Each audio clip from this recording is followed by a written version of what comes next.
வணக்கம் நண்பர்களே, நான் உங்கள் மேடி. இன்றைக்கு நாம பார்க்க போறது காடுகளுக்குள் மறைந்து கிடக்கும் ஒரு மர்மம். தமிழ்நாட்டின் மேல் ஆவியால் கட்டுப்படும் அருவி வழி. அருவியின் நிழல். தொலைந்த குடும்பம் 1994 கோயம்புத்தூர் மாவட்ட எல்லைக்குள் ஒரு சிறிய ஹில் பாயிண்ட் ரிசார்ட் கட்ட ஆரம்பிச்சாங்க. அந்த இடம் அருகில் இருக்குது கொத்தாரே ஃபால்ஸ். அதை பற்றிய ஒரு ரகசியம் எல்லாரும் சொல்லினாங்க. அந்த அருவிக்கு கீழே யாரும் நின்று குளிக்க கூடாது.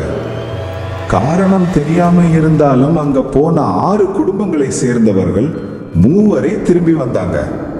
அந்த 3 பேரும் ஒரே வார்த்தை சொன்னாங்க, அந்த அருவிக்கு கீழே ஒரு பெண்ணு நிக்கிறா, முகமே இல்ல. விசாரணை ஆரம்பம். 2022 அருண் என்ற யூடியூபர் அந்த கதையை கேட்டுட்டு மித் ஆர் ட்ரூத் அப்படிங்கிற தன்னுடைய சீரீஸ்க்காக அங்க போற முயற்சி பண்ணாரு.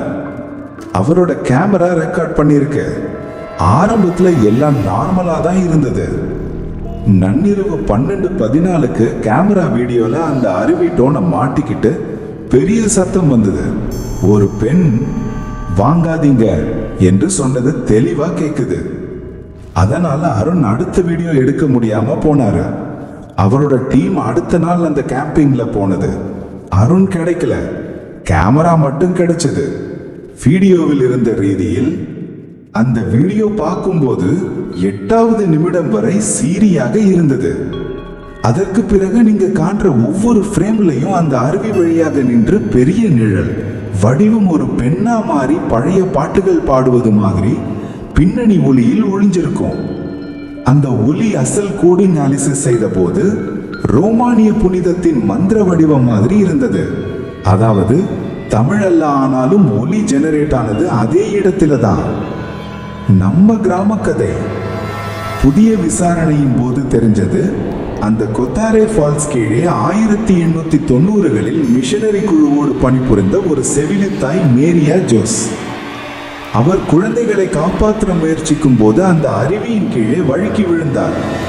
அதன் பிறகு ஒவ்வொரு பௌர்ணமியிலும் அந்த பாறை மேல் ஒரு பெண் சாயல் வெள்ளை ஆடையுடன் நின்று காணப்படும். அவள் காணப்படும் நாள் அதே இரவில் மழை வரும்.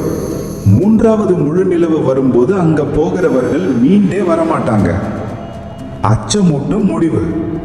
அந்த கேமரா கிளிப்பை பார்த்த புதிய டெக்னீஷியன் ஒருவர் சொன்னார், அதில் கடைசி 2 வினாடியில் அருண் கூறுகிறார், நான் அவங்க குரல் கேட்கிறேன், அவங்க என்னை பார்த்து சிரிச்சா, அதுக்கப்புறம் சத்தமே இல்லை. அந்த இடத்துக்கு இப்போ அரசு நுழைய தடை விதிச்சிருக்கு. ஆனா காட்டுக்கு அருகில் இருக்கும் கிராமத்தார் இன்னும் சொல்றாங்க, ஒவ்வொரு சூறாவளி மழையிலும் அந்த அருவியில் ஒரு பெண் பாடல் ஒலிக்குது என்றும் அதன் பின் ஒரு மாய நிழல் அருவி மேல நிக்குது என்றும்.